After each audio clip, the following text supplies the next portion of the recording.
gracias. Yo creo que lo primero pues es agradecer este gran encuentro. Este seminario internacional nos ha enseñado, yo creo que muchas cosas desde su planeación, ¿no? La capacidad de ser colaborativos en un entorno digital, en un entorno internacional. Y esa capacidad de siempre estar aprendiendo, ¿no? Esa apertura. Entonces, pues Josimar, muchas gracias por tus generosas palabras. Y pues arrancamos un poco conversando sobre el liderazgo en el entorno digital. Y aquí voy a arrancar con una frase porque me parece muy interesante, y es: en tiempos de cambio, quienes estén abiertos al aprendizaje se adueñarán del futuro, mientras que aquellos que creen saberlo todo estarán bien equipados para un mundo que ya no existe. Y esa es una realidad de nuestro entorno, ¿no? Yo creo que para todos ha sido muy revelador entender que es que ya la planeación no puede ser a un año, ¿no? No puede ser a 6 meses. Si bien hay que tener una visión es distinta a una planeación. Y esa planeación no se puede hacer a tan largo plazo porque hay una gran invitación a aprender del día a día, a aprender de nuestro entorno, y a formarnos cada vez de una manera, digamos, más integral. Entonces, un poco para compartir, obviamente, pues este entorno nos ha hecho reflexionar muchas cosas y hay incluso personas que se han reflexionado sobre realmente lo que yo hago es mi propósito de vida, realmente esto es lo que quiero para el resto de mi vida. Y el mercado laboral también ha sacado sus propias conclusiones, ¿no? Y es decir, ¿qué necesito de mi equipo? ¿Qué necesito de las personas que me rodean? Y desde esa perspectiva, digamos, hemos desarrollado este modelo, digamos, de digital leadership, que se basa, digamos, en dos grandes esferas. Y aquí voy a utilizar un término de uno de los conferencistas de este seminario, dándole su derecho de autor, y son las competencias del ser, y el derecho de autor va para Oriol Cabane con esos power skills, que yo creo que a veces las competencias del ser o las competencias blandas no generan el poder que realmente deberían generar en los oídos de las demás personas. ¿Por qué? Pues porque al final del día suena como si fuera algo blandito, ¿no? Algo que no genera el impacto que realmente genera. Y realmente es ahí donde está la posibilidad de desarrollo y de crecimiento.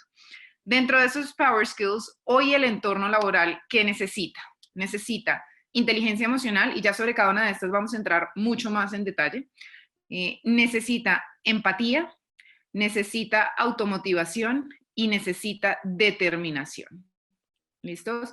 Algunos de estos aspectos, incluso ayer en las conferencias, fueron abordados, y no por nada distinto a que de alguna u otra manera son temas que hacen parte de la coherencia de lo que diseñamos en este ejercicio de este seminario, ¿sí? Y por otro lado, tenemos las competencias del saber hacer, que son un poquito más como esos hard skills que hoy se necesitan. Y en el saber hacer están todos los temas de y cómo se lideran los equipos virtuales, pues porque es que hay toda una ciencia detrás del ejercicio. Esto no es, digamos, lo mismo pasado a un escenario virtual, no, hay que tener en cuenta una serie de competencias, de requisitos, de momentos de vida de las personas que van a ser parte del proceso. Agilidad en el aprendizaje, y eso tiene todo que ver, digamos, con la frase que vimos antes, ¿no? Y es precisamente esa capacidad para, para abrir nuestra mente a aprender de las cosas buenas, pero también de las coyunturas, y sacar de esas coyunturas esos aprendizajes nos va a permitir, sin duda, equiparnos mejor y preparar mejor esa maleta. Gestión del cambio en entornos VUCA o entornos VICA en español. Pues los entornos VICA son los entornos volátiles, inciertos, cambiantes, ambiguos. Claramente en lo que hoy estamos es eso, ¿no? Si no nos permite ni siquiera hacer una planeación de un año y tenemos que estar ya pensando en planeaciones de meses, incluso semanas, y he tenido empresas, clientes que nos han dicho, realmente nosotros ya tenemos una estadística diaria, y ya no nos estamos enfocando en el big data, ya nos estamos enfocando en el small data, en esa data del día a día que nos permite hacer pronósticos del comportamiento del día inmediatamente siguiente. El trabajo colaborativo virtual, y este es súper importante también porque de alguna u otra manera van a encontrar que el trabajo virtual nos lleva, digamos, a desagregar un poco las funciones y las tareas. Y ese ejercicio puede llevar a que algunas personas se vuelvan, digamos, gestores de una acción de la A a la B. Pero si no entienden que hacen parte de algo mucho más grande, y ese mucho más grande obviamente tiene un propósito, tiene un sentido, ¿sí? Y no se involucran en equipos interdisciplinarios, pues muy posiblemente mis tendencias a tener un burnout, que también lo vimos ayer, son más altas. Y finalmente la construcción de una cultura virtual. Eh, yo creo que la cultura de una organización es lo que hace que las personas quieran estar con ellas en los momentos buenos y en los momentos difíciles. Y hoy es el momento en donde las organizaciones tienen que respaldar toda su comunicación, toda su estrategia, todos sus esfuerzos de desarrollo de líderes en todo lo que tiene que ver con su cultura, en todo lo que tiene que ver con sus valores y sus competencias comportamentales. Arranquemos por lo primero, ¿no? Y es ese mindset, esa mentalidad del líder digital, ¿sí? Entonces, ¿qué es lo primero que tiene que tener un líder digital para poder abarcar todo lo anterior? Lo primero es mantener una actitud positiva, aún en los días difíciles. Y leía un artículo muy interesante sobre el derecho a no sentirme bendecido todos los días. Y está bien, ¿no? No es que todos los días tengamos que levantarnos con la misma energía y la misma disposición, pero sí es lo que hacemos proceso, digamos, inmediatamente después de ese sentimiento, lo que hace la diferencia. Entonces, el ser más positivos, como lo hablamos también ayer, nos permite tener un abanico mucho más grande de opciones.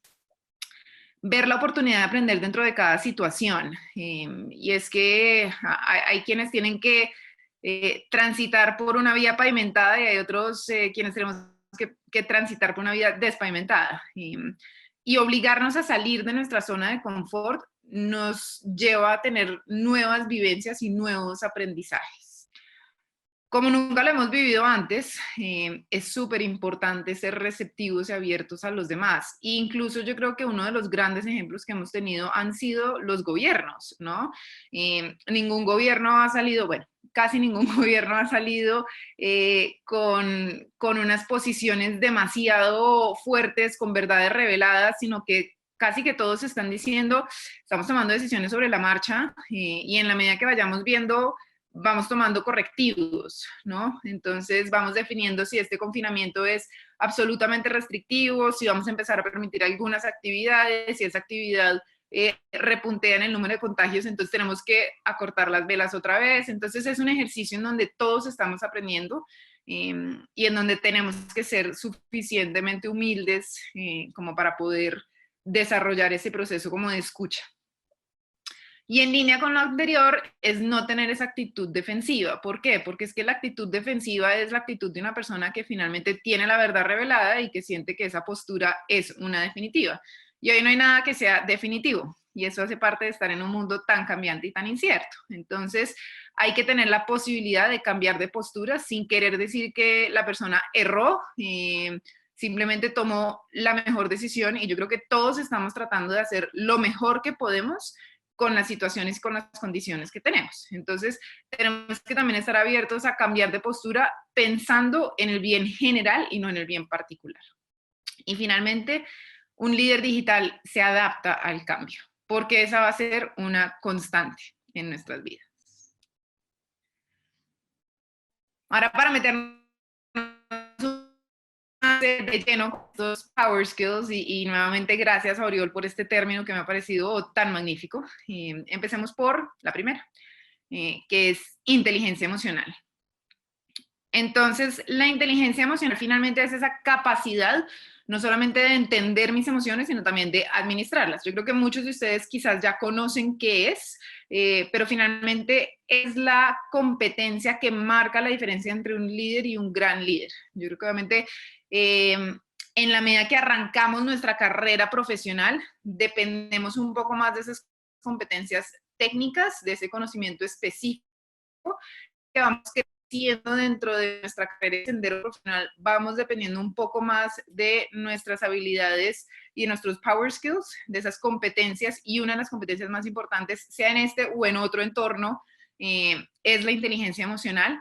Y luego, ya una vez estamos en un entorno en donde tenemos que relacionarnos transversalmente entre una organización, entran a jugar otras competencias como son las competencias políticas. Las competencias políticas no quieren decir política. Las competencias políticas quiere decir esa asertividad en la comunicación y esa interiorización de esas competencias blandas puestas al servicio de un fin común. ¿Listo?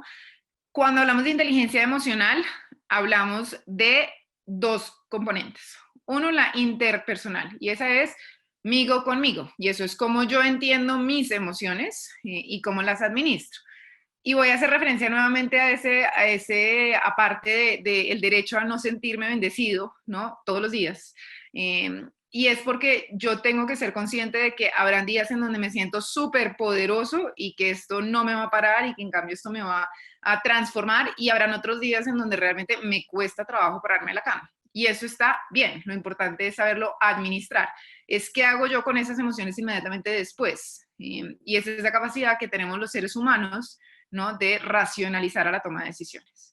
Y la intrapersonal es migo con los demás. Y ahí entran factores como la empatía, que también la vamos a hablar ahorita más en detalle, y entran factores como las habilidades sociales, ¿sí? Y es esa capacidad de relacionarme, de construir redes. Y hoy esas habilidades sociales se vuelven muy importantes, porque tenemos que construir redes en un entorno absolutamente diferente. Yo no sé si esto les esté permitiendo ver o no. Lo voy a poner como por aquí, pero no me deja esconderlo. Bueno, porque es importante la inteligencia emocional, digamos, en este entorno. Nos permite ser conscientes de nuestras emociones y por ende nos va a permitir administrarlas mejor, las buenas y las no tan buenas. Podemos mantener la calma en situaciones un poco más volátiles. Nos da asertividad en el lenguaje, cosa tan crítica, y más porque hoy tenemos un entorno en donde nuestro lenguaje va a ser chat, va a ser correo, van a ser otros mecanismos que no necesariamente tienen tono, y el tono se lo da quien lo lee. Entonces, esa asertividad en el lenguaje empieza a cobrar un valor muy importante. Y podemos concentrar nuestros esfuerzos finalmente en lo que realmente importa. ¿Listo?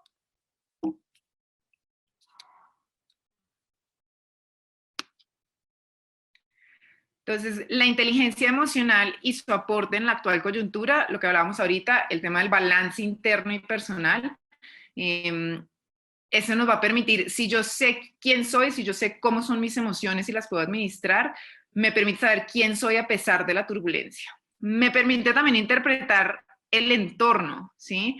Encontrar el propósito mío dentro de este entorno, y darle una justa cabida, digamos, a las emociones.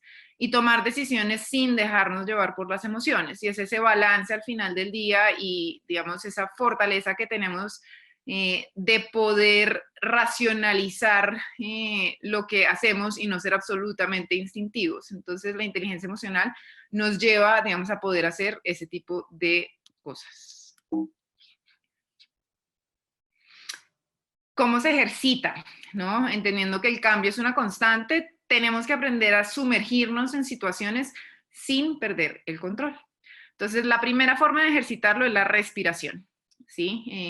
Eso nos permite mantenernos un poquito más centrados. Vale la pena parar y respirar a veces. Es un ejercicio que toma 5 o 10 minutos, pero sí nos permite interiorizar mucho mejor y, digamos, estar presente para poder tomar las decisiones que tengamos que tomar.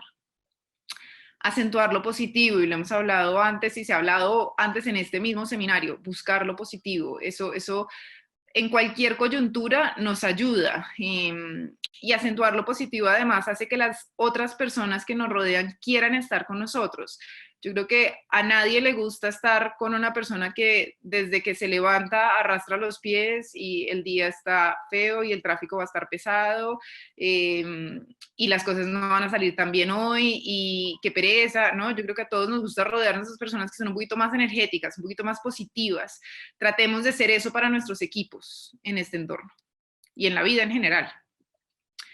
ríase. Y eso ayer lo hablamos también, porque precisamente lo que eso hace es que aporta oxígeno al cerebro, alivia el estrés, promueve la resiliencia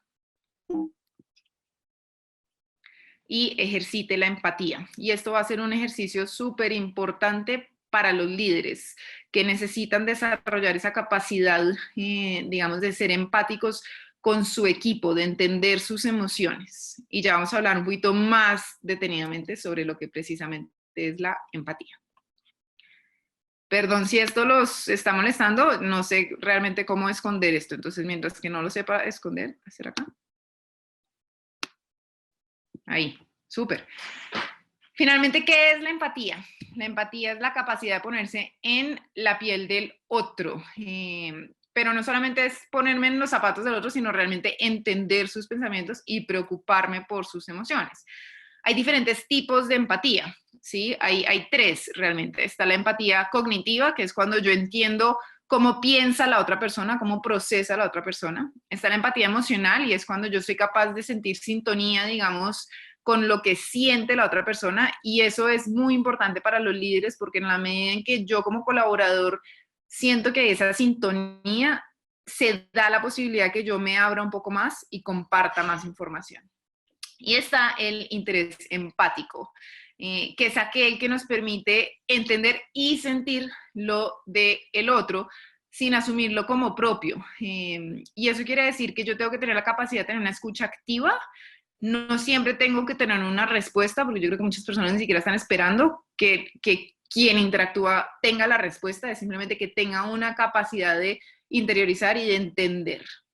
En escenarios de crisis, finalmente, digamos que esa capacidad de entender a los demás genera esa proximidad, permite construir la confianza y con la base en la confianza se pueden desarrollar un sinnúmero de mejoras en la productividad, en la asertividad, en los resultados. Un líder empático es una persona que desarrolla menos prejuicios, y yo creo que también en este entorno, de alguna u otra manera, nos invita a ser empáticos porque, digamos que es que aquí no afecta a unos más que a otros. Bueno, hay condiciones médicas y antecedentes que sí tienen digamos, un agravante, más sin embargo es un tema que está por encima de la raza, está por encima de la educación, está por encima de los niveles socioeconómicos, y esto nos invita finalmente, digamos, a despojarnos de todos estos prejuicios, a tener una mentalidad mucho más flexible y digamos, a desarrollar esa solidaridad. Eso mejora la aceptación, mejora la adaptación al cambio y evidentemente mejora el clima de la organización. Entonces, ¿qué hacer para ser más empáticos? Pues seamos optimistas, pero realistas. Es que el optimista no quiere decir que es una persona que, digamos, que sobrevuela todas las coyunturas, ¿no? O sea, yo creo que todos somos terrenales.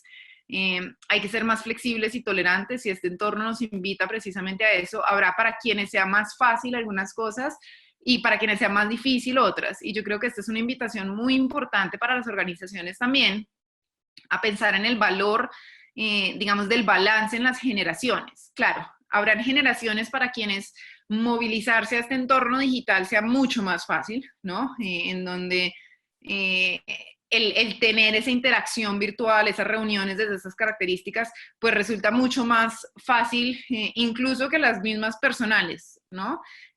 Para quienes gestionar este cambio, pues digamos que tampoco ha sido muy difícil. Pero esas mismas generaciones a veces les puede costar más trabajo otro tipo de adaptaciones, ¿no? Y eso tiene todo que ver con esas competencias que ya han desarrollado otras generaciones, quizás un poco más maduras, que han tenido un terreno de diferentes características y que nos vienen a enseñar un poco la resiliencia, que nos vienen a enseñar un poco sobre la inteligencia emocional. Entonces empieza a haber un balance, y esto lo digo porque, digamos, en el ejercicio de Executive Search, muchas veces en cargos, digamos, de muy alto nivel, las organizaciones estaban empezando a generar un sesgo de ojalá sea una persona que digitalmente sea muy activa, ojalá sea una persona de una generación que venga, digamos, a arrasar con conocimiento y con desarrollo y con tal. Sí, es muy bueno, pero este entorno nos vuelve, digamos, a sacudir frente a si bien esas competencias técnicas son críticas para sobrevivir en un negocio, hoy hay otras competencias que también son críticas para sobrevivir como organización, que son estas competencias que nos empiezan a generar ese equilibrio entre las generaciones. ¿Cómo se ejercita? Con una escucha activa. Y ojo, porque la escucha activa hoy va a ser más difícil. ¿Por qué? Pues porque no todo lo decimos por palabras o con palabras. Hay que tener muy claro esa capacidad de identificar el tono y el lenguaje no verbal, que ahí se esconden muchas de las emociones. Y lo que hablábamos ahorita también, ¿no? Los correos electrónicos no tienen tono, o se lo pone quien lo interpreta. El lenguaje no verbal en un entorno virtual es mucho más difícil de percibir. Entonces, por eso es que la invitación es, por lo menos en un principio, busquen que cuando tengan reuniones virtuales puedan tener las cámaras prendidas, estén alertas, digamos, a cómo se siente, cómo se lee esa expresión no verbal del equipo frente a la toma de decisiones, frente a alguna situación, porque ahí es en donde se esconde realmente cómo podemos apoyar como líderes a nuestro equipo. Nosotros utilizamos una herramienta que también es muy útil para este entorno.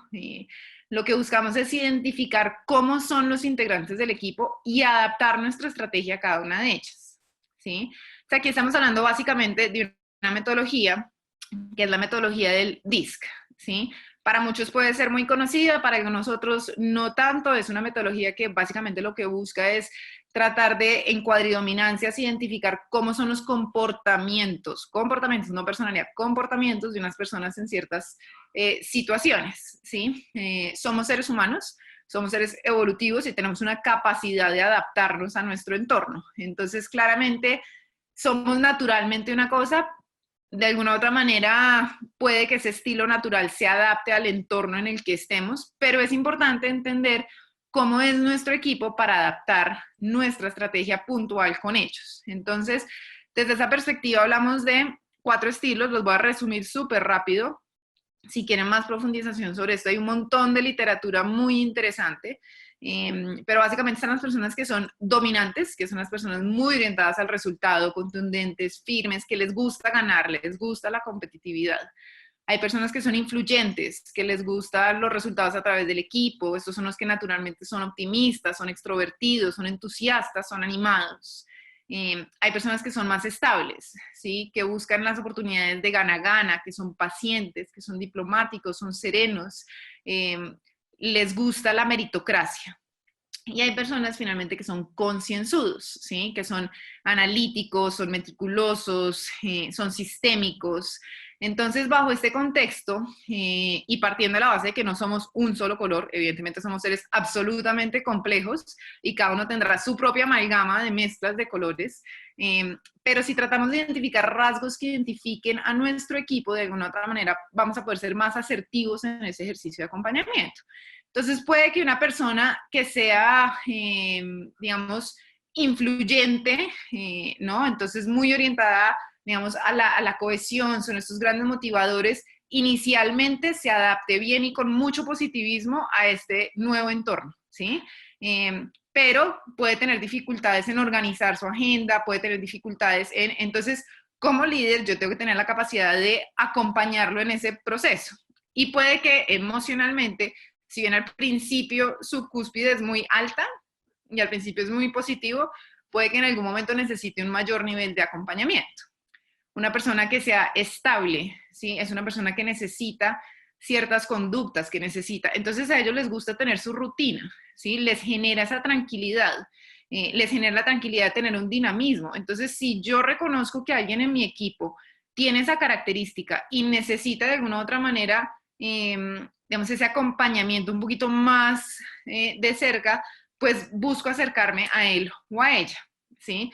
Busco que si me manda un chat, no lo dejo en visto y 3 días después le respondo, porque muy posiblemente 3 días después esta persona se ha carcomido las uñas pensando en, ¿será que esta persona está brava? ¿Será que no le gustó? ¿Será que el comentario fue fuera de tono? Entonces va a sobreanalizar una cantidad de variables que no hacen parte del ejercicio, ¿sí? Entonces por eso es muy importante entender ¿Cómo me comunico yo con estas personas? Con mayor periodicidad, con unos tiempos. Las personas que son concienzudas necesitan temas sistemáticos, ¿sí? Quizás les va a costar más trabajo ese ejercicio inicial de adaptarse al cambio, pero luego una vez el cambio, yo creo que ya estamos en un momento en donde ya pasamos como la novedad de este home office y ya estamos empezando a adaptarnos un poquito más. Entonces ya en este nuevo entorno, de alguna u otra manera para estas personas, ya esta es su nueva realidad. Entonces empiezan a ser mucho más analíticos, empiezan a entender este nuevo entorno y para ellos puede ser más importante es ser sistemáticos, ser prudentes en la toma de decisiones y le van a generar mucho valor al equipo. Entonces al principio necesitan más acompañamiento, ya después menos. Los amarillos al principio necesitan menos acompañamiento, ya después necesitarán más acompañamiento para mantener esas emociones altas. Los dominantes, que son personas muy orientadas a ganar, al resultado, ¿no? Inicialmente puede que arranquen con mucho empuje y puede que vayan perdiendo ese aceleramiento, digamos, esa energía y esa vitalidad en la medida que no se van dando los resultados, porque estas son personas que se motivan por los resultados. Entonces, ahí es la importancia de definir cuáles son los resultados. Yo tengo que recalibrar los resultados. Yo ya no te puedo exigir el mismo presupuesto que te estaba exigiendo antes. Vamos a recalibrar para que tú sientas entusiasmo y que tú te sientas acompañado en este ejercicio. ¿Listo? Entonces, tratar de identificar un poquito cómo son los integrantes de nuestro equipo nos va a permitir adaptar mejor esa estrategia para acompañarlos en este proceso y desarrollar esa empatía, ¿no? Y es oírlos, escucharlos un poquito más allá y tratar de generar esos espacios en donde finalmente se dan esos diferentes entornos de lectura de emociones. Automotivación y determinación. Y Jocelyn ayer habló un poco sobre este proceso y yo creo que varios ya lo han tocado y lo seguiremos tocando porque es que sigue siendo un tema absolutamente vital. Hoy no tenemos quien esté todo el tiempo detrás nuestro dándonos la palmadita, movilizándonos. Hoy no tenemos esos mensajes, digamos, en las paredes de las organizaciones de talento humano. Claro, habrán correos electrónicos, habrán otras cosas, pero ese contacto humano hoy no lo tenemos, no de la misma manera. Entonces, finalmente la automotivación, ¿qué necesita o qué es y qué implica? ¿No? Entonces es esa disposición personal de lograr una meta, ¿sí? Pero para eso tiene que haber una meta, digamos, que sea retadora, ¿sí? Y yo tengo que tener algún grado de orientación al logro, ¿sí? Y de dirección al objetivo. Y esa orientación al logro requiere que yo me defina cuáles van a ser mis objetivos, que sean claros, que sean concisos. Y hay 1000 metodologías, una de ellas puede ser la metodología SMART, ¿no? Y es cómo yo logro desarrollar objetivos, ¿sí? Que sean medibles, objetivos que me permitan, digamos, accionar, que generen recursos o pues que se le asignen recursos, ¿no? Entonces, que tengan un tiempo base, ¿sí? Todo eso me va a permitir medir mi capacidad de ir logrando como pequeñas victorias. Y dentro de esas pequeñas victorias está esa automotivación, porque si yo siento que de alguna u otra manera empiezo a generar esas pequeñas victorias, pues es más fácil llegar a las victorias más grandes. Y mantenerme con esa actitud positiva de que en medio de todo lo que esté pasando, se puede recalibrado, pero se puede. Cuando hablamos de la orientación al logro, hay 3 elementos que son importantes, y es la intensidad, y es qué energía y disposición tengo para hacerlo, la autodirección, y aquí estamos hablando de la actitud y el esfuerzo aplicado, y la persistencia. Y es esa continuidad y la superación de obstáculos, y ahí yo creo que es de donde nuevamente nos vamos a poder, digamos, sopesar nuestras competencias entre generaciones. ¿Cómo se desarrolla este ejercicio? Bueno, se desarrolla a través del compromiso, a través de una meta que sea retadora, que sea interesante, que me lleve, digamos, a cada vez, digamos, hacerlo parte central de mi vida, porque al final del día es hacia donde voy. Tener iniciativa o disposición, y porque hoy no necesariamente va a estar ese líder detrás nuestro siempre dándonos ese espaldarazo continuo. Entonces hoy yo tengo que buscar tener esa iniciativa y es como le doy inicio a la consecución de esas metas. Y optimismo, vuelve y juega, es que es absolutamente crítico en la medida en que yo soy más optimista, tengo más herramientas para afrontar las situaciones y se me amplía mi abanico de oportunidades. Y aquí hay algo interesante porque lo otro fueron cómo se desarrolla en un escenario normal, y ahora vamos a hablar de cómo se desarrolla en el COVID. Y en el COVID, perdón, miro el tiempo. Ya. En el COVID básicamente estamos hablando de 10 cosas que nos pueden ayudar. Entonces la primera es estructurar una rutina. ¿Por qué? Porque nuestra mente nos va a agradecer finalmente, digamos, tener un sentido y un orden. La segunda es empápate de positivismo. Lea noticias positivas, busque ejemplos de resiliencia, ¿no? Todo aquello que nos aporte desde lo positivo. Aunque el mundo pare, tú no. Innova, sé creativo, aprende algo nuevo, busca desarrollarte desde otras perspectivas, finalmente siéntete útil. Escúchate a ti mismo, y eso tiene que ver con la inteligencia emocional, ¿sí? Y es, sé capaz de administrar tus emociones, pero de escucharlas, no de taparlas. Planifica tus tareas, y porque en la medida en que yo soy capaz de darle espacio a cada cosa, es mucho más factible que logre los resultados, ¿sí? No es multitask, porque yo puedo sentirme súper útil en un mundo de multitasking en donde al final del día no arranco y termino nada, ¿sí? Entonces, la capacidad de terminar una tarea y de poderle poner un chulo a ese checklist, finalmente nos va a dar ese sentimiento de lograr, así sea una pequeña victoria, la logramos. Meditar en línea con lo que hablamos también antes, la respiración, es importante buscar esos espacios como de darse uno la capacidad de pensar, buscar buenas vibraciones, y eso quiere decir, si a ti te gusta ver música, pon música, haz lo que te haga feliz. Si te gusta ver una comedia, pon una comedia, ¿sí? Busca esos espacios en donde se recibe esa retroalimentación positiva. Mantente informado, pero no abrumado. Y claro, todos tenemos que saber qué está sucediendo en nuestro entorno y en nuestra vida, pero las redes sociales y lo demás lo vuelve abrumador porque cada 3 minutos tenemos diferentes noticias, escenarios, y eso pues al final del día nos va a contaminar. Reírse, ya también lo hablamos un poco de cómo eso libera oxígeno y mejora, digamos, el desempeño. Y contribuir. No somos seres humanos, o mejor dicho, los seres humanos no somos, no estamos hechos para vivir en la individualidad. Por eso, digamos, antiguamente no se salía a cazar una persona frente, o sea, o un cazador no salía a enfrentarse contra un tigre, ¿no? Lo hacen en manada. ¿Por qué? Porque necesitamos sentirnos parte de algo más. Muy posiblemente el que salga solo no va a ser tan exitoso como quien salga con su equipo.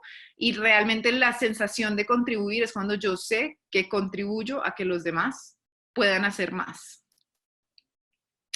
Y cuando hablamos del saber hacer, y aquí solamente les voy a dar un repasón súper rápido, una frase por cada una de las competencias. Los que quieran saber más sobre estas competencias los vamos a invitar a otros tipos de escenarios, pero hoy lo más importante eran esos power skills que queremos desarrollar.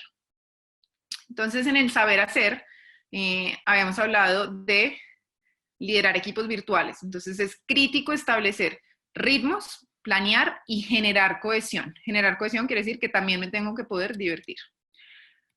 Agilidad en el aprendizaje, y es ver en todo la oportunidad de desarrollo y de aprendizaje y ser humilde para recibir de ello. Gestión del cambio en un entorno VUCA o VICA en español, volátil, incierto, cambiante y ambiguo. Hay que definir una estrategia de comunicación, hay que ser claros, hay que llegarle a las personas por las diferentes herramientas. Entonces habrá quienes usan WhatsApp, Instagram, LinkedIn, entonces hay que saberle llegar por la vía que sean y buscar espacios personales. No deje que todos sean mensajes masivos. Trabajo colaborativo virtual. Si romper los hilos en el mundo normal es difícil, es un gran reto hacerlo en este entorno virtual. Entonces, genere equipos interdisciplinarios, piérdale el miedo a compartir el poder. Y finalmente, la construcción de una cultura virtual. Las organizaciones tienen un propósito, tienen unos valores, y este es el momento para recordarlos, para cacarearlos, para reforzarlos y para hacer que esto sea cómo nos comportamos todos. Y son los pilares en el proceso. Entonces, muchísimas gracias a todos por su atención, y creo que 2 minutos retrasada, pero logramos cubrir el tema y dejamos el espacio ya abierto para las preguntas. Muchísimas gracias, Lina, por tu participación. Excelente la enseñanza. Sí, hay varias preguntas, es más, tenemos bastantes preguntas de la audiencia el día de hoy. Edison Reyes nos pregunta, si necesita mayor cantidad de acompañamiento, ¿llegaría a causar pérdidas a la organización? Esto llevaría a que los colaboradores siempre digan sí, entendido, o sí, yo lo hago, pudiendo causar pérdidas aún más grandes.